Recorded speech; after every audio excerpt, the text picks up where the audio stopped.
Standing on this podium, it's a little disconcerting. This is an EBUS Conclave, and in an EBUS Conclave to talk about conventional TBNA is not probably the best thing to do, and justify it in the current setting and in the current era becomes even more difficult. However, I'll try to do my best, and we'll see with whatever questions come at the end of the session how the things have proceeded.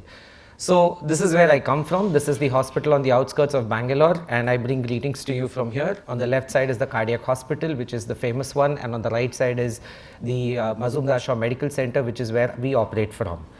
So this is basically the tool, which everybody is excited about, and this whole 2-day conference is really about, endobronchial ultrasound or endoscopic ultrasound, as the case may be, whether it's used by the pulmonologists or the gastroenterologists.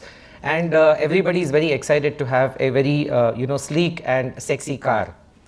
But in this era, if we are going to be talking about our good old Maruti, this is really what I'm going to be talking about. So the contrast is pretty stark, but I'll try to see what best I can do in the circumstances that Nagarjuna has, put me into. So my talk is basically, going to, overlap a little bit on the first session that we had in the morning.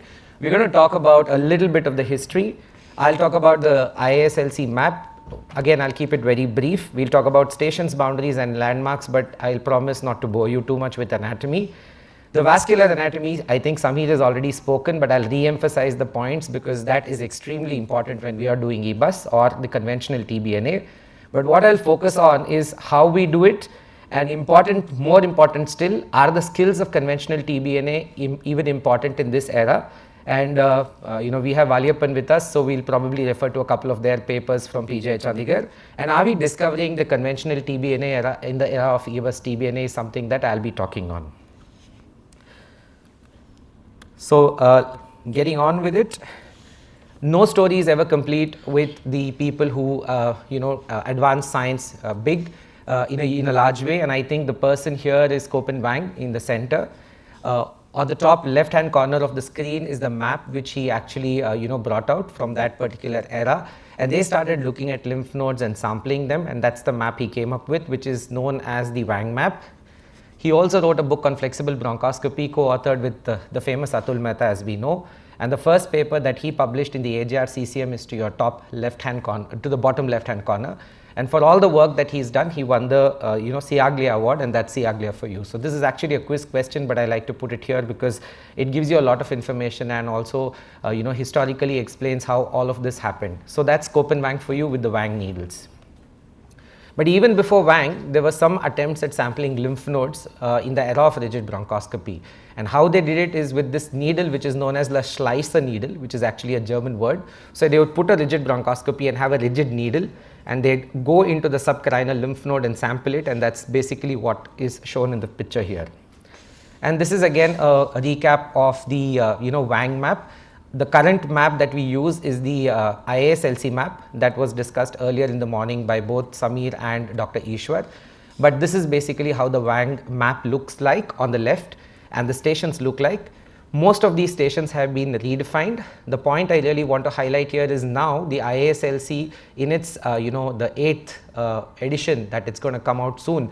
We are actually going to have a lot of Indian data also as part of this, and I think the PGI group is taking a good lead into it, with Dr. Navneet contributing data from the Indian side for lung cancer diagnostics, and also the cancer lymph node station redefining the TNM staging. So this is again the new definitions which have come in comparison to the Wang map, and these are slides you've already seen. So there are basically 14 stations, but when we are actually talking about EBUS and sampling of lymph nodes, we are basically talking about either station 2, 4, sometimes 5 and 6, of course, especially if you're going transvascular, but otherwise it's 2, 4, 7, 10 and 11. So that's basically what it is. 12, 13 and 14 are something that we really don't worry much about, because that really is hard to sample, number one, very difficult to see, number two, and often does not impact your lung cancer staging diagnostics. From morning you've heard many speakers talk about the midline of the body, and actually I think both the radiologist and Dr. Samir emphasized that when it comes to the lung, It's not a midline actually, it is actually on the left side. So the left border of the trachea is actually the midline in the lung, while the rest of it stays as a midline. There are important landmarks which I think have already been emphasized, and re-emphasizing them is probably just going to waste time, but I think 2-3 important things is the azygous vein, which is on the right side, which is going to differentiate between the 10R and of course the 4R lymph node. And of course, you must remember that there are multiple vascular structures on the left side, the aorta and the pulmonary artery, between which the 4L station lies. So that's basically what I want you to understand. The other thing which I often see, most postgraduates get confused, is this whole thing about how is staging EBUS done. By the way, there are some people who are taking photographs. I have no problem with the PDFs or my presentation being shared. This is all teaching and training slides. You can either write to me at kedarhibari@gmail.com or ask the organizers. I'll be happy to share my presentation. So there's no point in taking photographs. Please listen to the talk. Right. So the other point that I want to highlight here is a lot of discussion that happens about staging. And when we are talking about staging, we always talk about sampling N3, N2 and N1. And there's a lot of confusion that always happens. So I'll take this slide a little more in detail because this was not dealt with early in the morning. And when you're staging EBUS, basically let us assume, look at the picture on your left side, and there's a right-sided tumor in this case. Okay. So the N1 lymph nodes are the double-digit lymph nodes which are closest to the tumor. Okay, the double-digit tumors, the double-digit stations would be station 10 and station 11, right? So they are referred to as the N1 lymph nodes. The mediastinal lymph nodes, especially on the same side, okay, the ipsilateral side, the station 4R and 7 are station N2, and the contralateral side, that's exactly to the opposite side of the tumor, are all the stations which are N3. So if the tumor is on the right side, the N1 stations are on the right. If the tumor, as you can see in the left side of on the right side of your screen, if the tumor is on the left side, the N1 stations are all on the left side itself. Okay, so that's something that you have to understand. When you are doing EBUS or conventional TBNA or whatever, the sampling happens, the visualization happens as N1, N2, N3, but the sampling always happens from the opposite side. So for a right-sided tumor, sampling happens from the left side. For a left-sided tumor, the sampling happens from the right side if there is an enlarged lymph nodes found. So I hope this concept of how staging happens is extremely clear to the people who are here, right?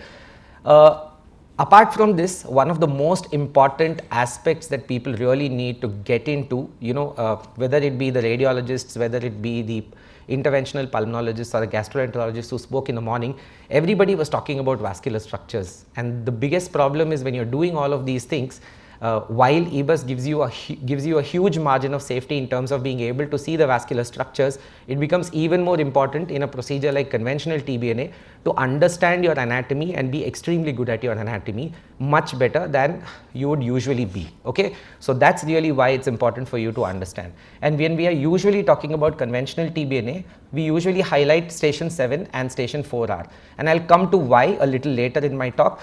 But what is important for you to understand is, especially when you're sampling station 7, either you can go from the right side or the left side. Okay, so that's really the first thing.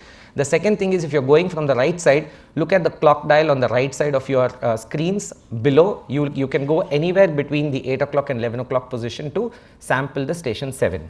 Okay. When we are sampling station 4R, you are just at the entry of the right main bronchus, and here if you sample between 1 o'clock and 2 o'clock position is where you will actually enter into the 4R station. Now there are some people who may ask me whether you are sampling 4R or 10R, how do you know? There is no way to know it. What you would likely be sampling is 4R, but if you are just above at the entry of the right main bronchus and you sample between 1 and 2 o'clock, you are actually entering the 4R stations. Okay. The 4L station, I am putting it here more for you to understand rather than for you to sample. I would not advise beginners to sample station 4L, largely because of the two big vascular structures that are involved. If you're not careful, you can cause a catastrophic bleed. Most often, even the advanced EBUS users, while they see big vascular structures, they do take their own chances with doing transvascular EBUS. So don't get into this area as a beginner, but over a period of time with good hands, good expertise and decent backup, you could probably attempt the 4L station as well. So these are just photographs of how sampling looks like. So if you are between the 1 and 2 o'clock position at the entry of the right main bronchus, that's basically the station 4R. As you can see in the middle photograph, if you are at 9 o'clock position in the left main bronchus at the entry, you are in the 4L station. And of course 7 is pretty easy, it's just the carina, you sample it at the medial aspect between 8 and 11 o'clock, that's where you are. So let's get into a little bit of the theoretical aspects of the indications for conventional TBNA. It's basically for mediastinal or hilar lymphadenopathy, and of course for endobronchial lesions. When it comes to lymphadenopathy, which is basically where most of our indications are, it is both to establish a histological diagnosis and also for the stage, like I alluded to in my previous slide. Of course, endobronchial lesions you can sample, and that time instead of calling it a transbronchial needle aspiration, you will call it an endobronchial needle aspiration. It's an EBNA. These days we are using more and more needles even in the periphery of the lungs, and therefore peripheral nodules or masses are also being done, but they are done more with combined with radial probe EBUS and so on. So basically your most often indications would really be hilar lymphadenopathy.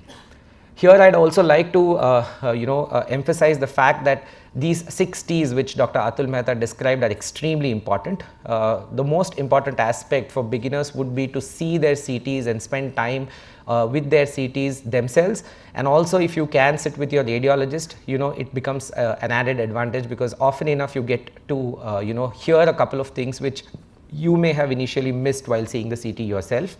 The type of needle is important, the technique that you're likely to use is important. Tissue preparation is very important, because after you're sampled, if your pathologist says there's no tissue, there's no point in it. And I'll come to a little new papers which have been published where the importance of rows is also emphasized. We're also talking about tissue interpretation, and we're talking about PROS where pulmonologist does his own rows these days.